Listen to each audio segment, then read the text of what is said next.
Oi, meus amigos, queridos inscritos, amados irmãos e irmãs que me assistem, sejam todos muito bem-vindos ao meu canal. Meu nome é Danilo Sérgio, eu sou seu crítico do GCR, favorito, eleito e benquisto. Assim espero, né, meus amigos? Meus irmãos, muito obrigado pela presença. Hoje é segunda-feira, dia 8 de novembro de 2021. Que todos tenham uma semana abençoada em nome do nosso Senhor Jesus Cristo. Que vocês possam começar com honra, glória, dando a Deus a verdadeira glória e honra que Ele merece, né? Pois Ele o colocará no pedestal, meus irmãos. Pois se Deus estiver à sua frente, ninguém mais está, né? E eu digo a vocês, pois eu tenho colocado Deus em primeiro lugar na minha vida, tem dado muito certo. Eu aconselho que você, irmão aí que tem fé cristão, faça a mesma coisa, se arrependa, se converta, porque Deus tem pressa da tua salvação, Deus tem pressa da tua alma, e Deus tem pressa de escrever teu nome no livro da vida. Hoje, meus irmãos, eu trago aqui, né, por essa manhã, um conteúdo bem legal, que é um conteúdo sobre uma possível nova ordem mundial, e a Rússia já se prepara para não apoiar essa ordem mundial. Ontem eu comentei um pouquinho sobre a Rússia, né, ontem à noite com vocês, e agora eu vou comentar mais um pouquinho sobre as possíveis estratégias da Rússia, né, e eu quero que vocês entendam que isso tudo faz parte do reset global, do GCR-IRV, pois esse é um contexto global que eu estou sendo fiel e buscando informações a fim de ver o real acontecimento desse evento, né? E vamos unidos, pois unidos faremos a diferença. Muito obrigado a Deus e a cada um de vocês que possibilita a inscrição no meu canal. Então continue se inscrevendo, a todos que já estão comigo e a todos que continuam se inscrevendo, muito obrigado, né? Comentem no vídeo, deixem um like e vamos unidos, né? Vamos lá. Prepara a pipoca aí, gente. Uma nova ordem mundial. Rússia se prepara para levantar a cortina. A Rússia está fazendo grandes avanços na implementação dos acordos de Genebra de junho passado. Traz a Síria de volta ao concerto das nações, está pronta para expulsar a Turquia de lá, reconcilia Israel e Irã e ganha uma posição segura na África e distribui armas absolutas de tecnologia hipersônica na Ásia. Os Estados Unidos não são mais os donos do mundo. Aqueles que não acompanharem a turbulência atual serão os perdedores da nova era em preparação. A implementação das conclusões da cúpula dos Estados Unidos e Rússia em Genebra, conhecida como Yalta II, de 16 de junho de 2021, continua. Parece que as concessões em Washington fez a Moscou são muito maiores do que se acreditava. O presidente Vladimir Putin está colocando o mundo em ordem não apenas no Oriente Médio, mas também na África e na Ásia. Mudanças significativas podem ser percebidas em apenas 4 meses. Segundo a tradição russa, nada é anunciado, mas tudo é revelado em bloco quando as coisas se tornam irreversíveis. A Angel Sachin aceitou sua derrota. No início de setembro de 2021, os Estados Unidos indicaram que permitiriam ao Hezbollah violar as leis de embargo dos Estados Unidos contra a Síria e o Irã e adquirir o combustível iraniano através da Síria. Então a Jordânia reabriu sua fronteira com a Síria.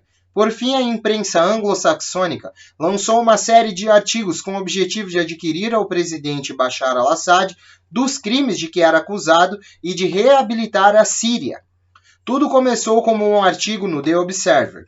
A edição no domingo do The Guardian, intitulado "O Pária Assad vendido ao Ocidente como a chave de paz ao Oriente Médio". A versão online do Semáforo chega a acertar na mosca com a legenda de uma foto que fala sobre o suposto ataque com armas químicas a Ghouta, no qual os presidentes dos Estados Unidos e da França, Barack Obama e François Hollande, na época, o crime criminoso tinha acusado especificamente de ter cruzado a linha vermelha. Portanto, adeus à retórica de 10 anos. Bashar al-Assad deve ir.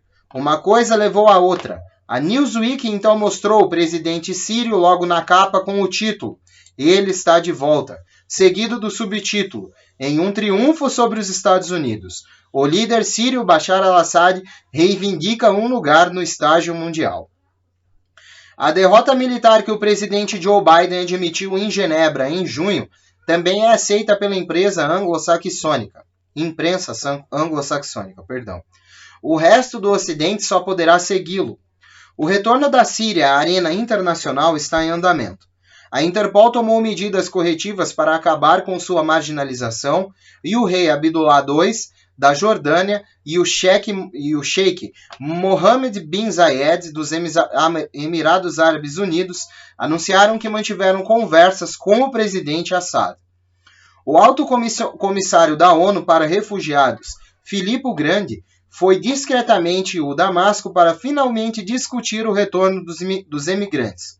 Os políticos ocidentais se manifestaram contra isso por uma década e pagaram bem aos países que hospedaram acima de tudo para não deixá-los voltar para casa. Turquia vítima de seu jogo duplo. Ele joga um jogo duplo como membro da Organização do Atlântico Norte. Negocia armas com Washington, 80 caças F-16 e 60 kits de modernização para sua frota, mas negocia outras com Moscou, onde já comprou 400, um jogo arriscado que chega ao fim. Washington e Moscou estão levando armas para a Síria e podem ter se reunido para colocar Ankara de volta no lugar, como fizeram com Londres.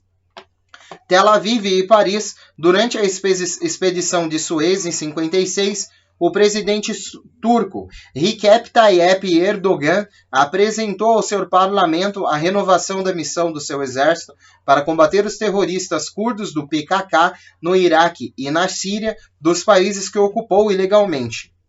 Ao contrário do que possa parecer, a Rússia sabe que não conseguirá separar a Turquia dos Estados Unidos. A Rússia está lutando contra o exército turco na Líbia e na Síria.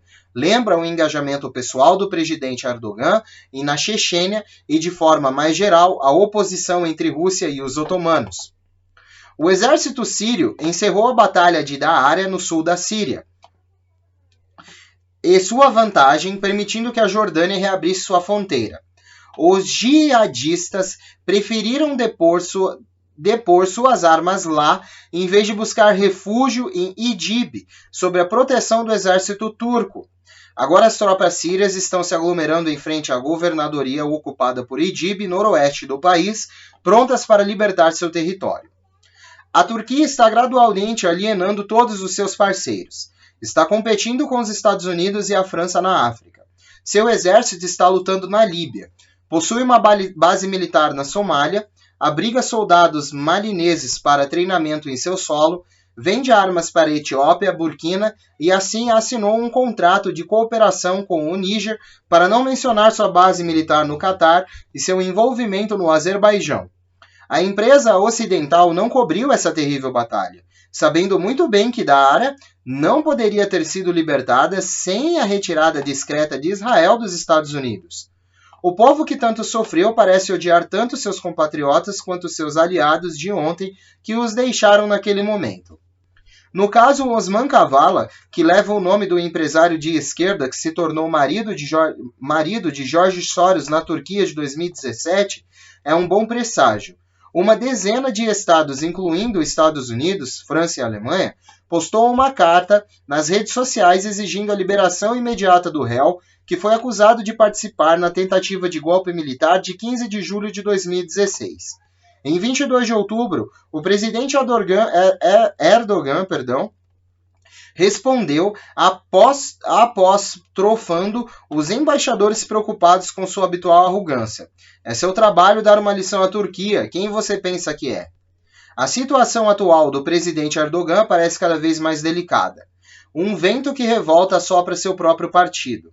Ele poderia ser abandonado por seus seguidores se algo desse errado para seu país em Idlib. Líbano entra em uma brilhante guerra civil.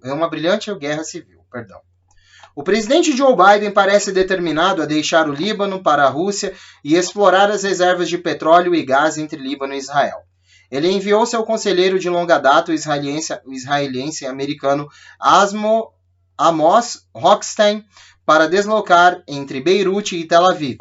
Sua presença atesta a extrema importância no assunto. Este oficial de Tassal era conselheiro de Joe Biden quando ele era vice-presidente dos Estados Unidos.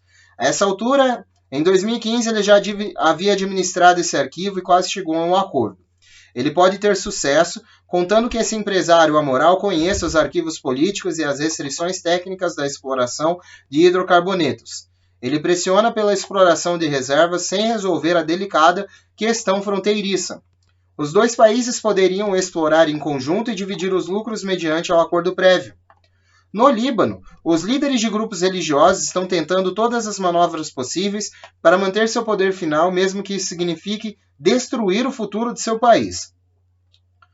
O parlamento aprovou 2 emendas à lei eleitoral durante a noite. A primeira visa antecipar as eleições parlamentares inicialmente marcadas para 8 de maio, para que possam ocorrer no dia 27 de março.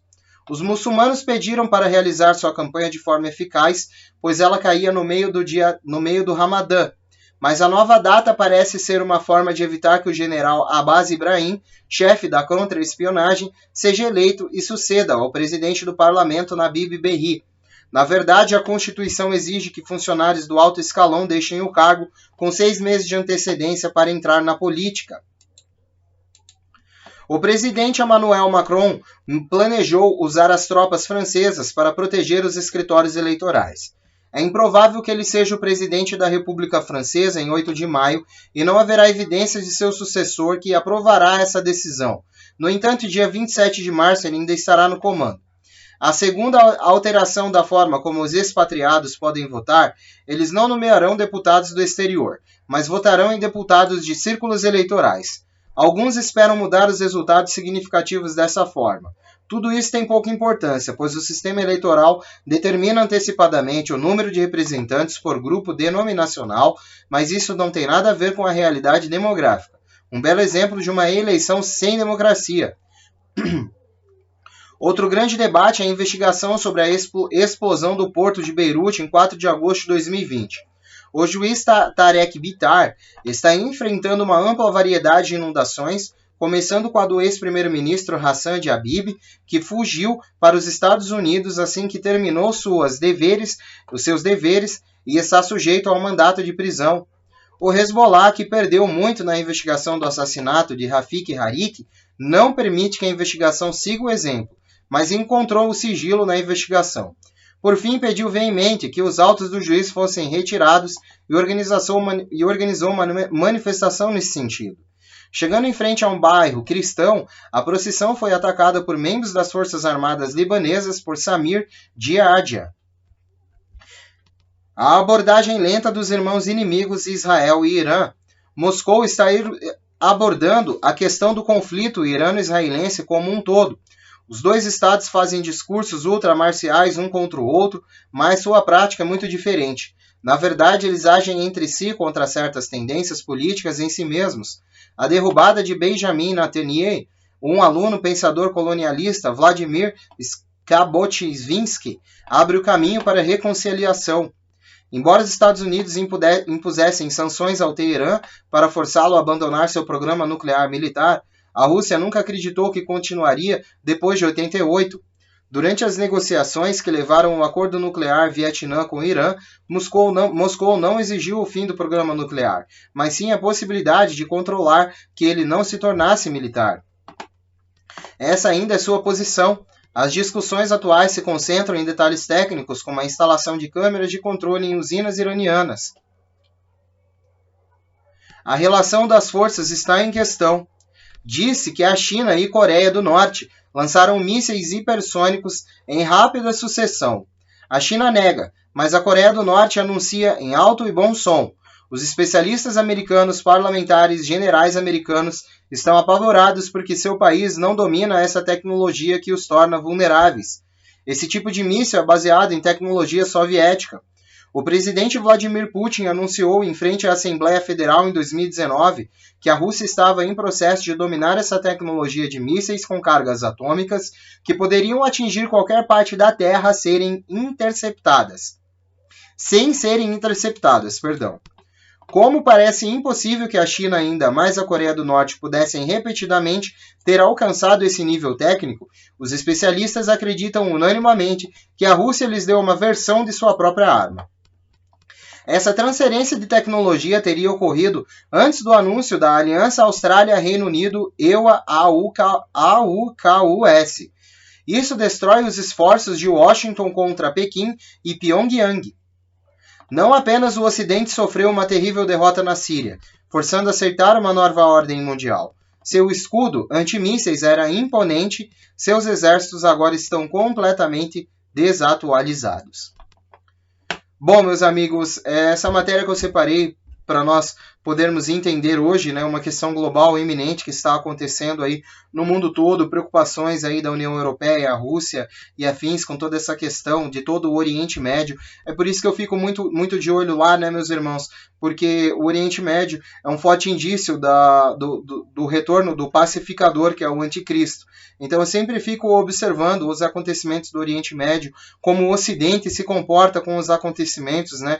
E visto algumas coisas estranhas que eu estou vendo acontecer aí em países da Oceania, Ásia e Europa, né? Alguns governos deixando e sendo destituídos, perdendo o poder, não tendo mais opções de liderar seus países, né? Então, meus irmãos, alguma coisa está acontecendo. Eu espero que seja a mão da aliança BRICS que está por trás de tudo isso, retomando o poder do mundo, né? E não seja o anticristo já aparecendo e dando seus primeiros ardes da graça, né? Mas, enfim, meus irmãos, vamos firmes e unidos, pois unidos faremos a diferença, observando esse contexto. Que Deus abençoe e comece com a semana de cada um cheia de bênçãos, que vocês possam conseguir tudo que vocês almejam também, meus irmãos. E se sobrar um tempinho e misericórdia também, né? Deem uma ajuda aqui para o seu irmão com a sua inscrição, com o like no vídeo e comente aí que o conteúdo aqui é história e essa história você não aprende nas escolas, isso não é ensinado aos nossos filhos, a verdadeira história, e nós podemos fazê-la, né? De alguma forma, se observarmos os verdadeiros contextos reais, né? Um beijo do seu capitão intergaláctico e interespacial. Tenha uma excelente semana, meus irmãos. Vamos ver se essa semana nós teremos novidades. Eu volto aqui mais tarde, ainda hoje, né, depois do almoço, logo depois do almoço, para conversar com vocês sobre as atualizações do GCR-RV. Vamos unidos, pois unidos faremos a diferença ao infinito. E além! E sempre além, meus irmãos. Fiquem com Deus. Até mais tarde. Tenham todos uma excelente semana. Deus abençoe e muito obrigado. Fiquem com Deus, amigos. Tchau, tchau.